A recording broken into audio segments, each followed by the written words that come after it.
negotiated by the Ukrainian president. This is the position that we support, and it has been very clearly expressed by President Trump. In Berlin, Chancellor Merz listing that among a set of principles put to Trump, including security guarantees for Europe and Ukraine, a ceasefire before full negotiations, and no legal recognition of Ukrainian territory held by Russia.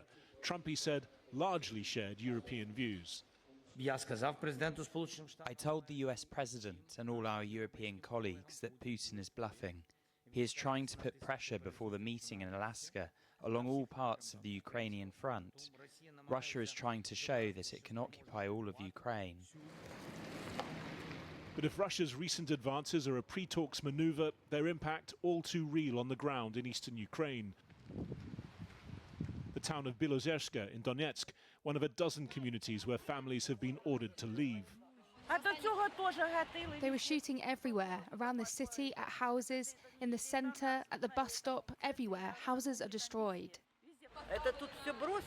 You have to leave everything behind, your belongings. You take 2 bags and leave. The fear for Ukraine is that the US president might still be persuaded Russia doesn't need to fight for this land. It should just be given the rest of Donetsk.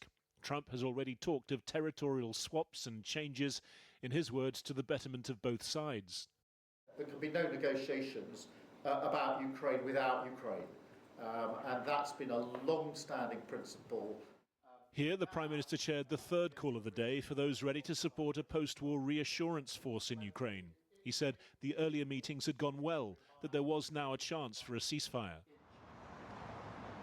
In Moscow, today's meetings met with scorn.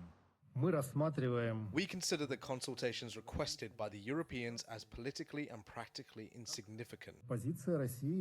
Russia's position remains unchanged, and it was voiced in this very hall just over a year ago.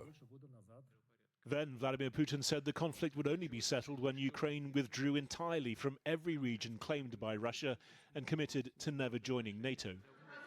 Please. This evening, Trump himself questioned on today's call, which he rated a 10, and what lies in store in Alaska.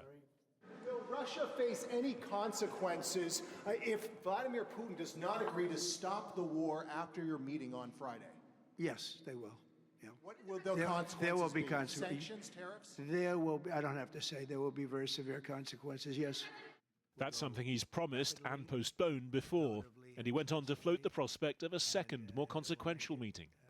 If the first one goes okay, we'll have a quick second one. I would like to do it almost immediately, and we'll have a quick second meeting between President Putin and President Zelensky and myself if they'd like to have me there. Now, there may be no second meeting, because if I feel that it's not appropriate to have it because I didn't get the answers that we have to have, then we're not going to have a second meeting. Trump may have allayed some of the worst European fears about what will happen at this military base on Friday, but those fears strong enough to prompt this unusual last-minute press ganging of a US president.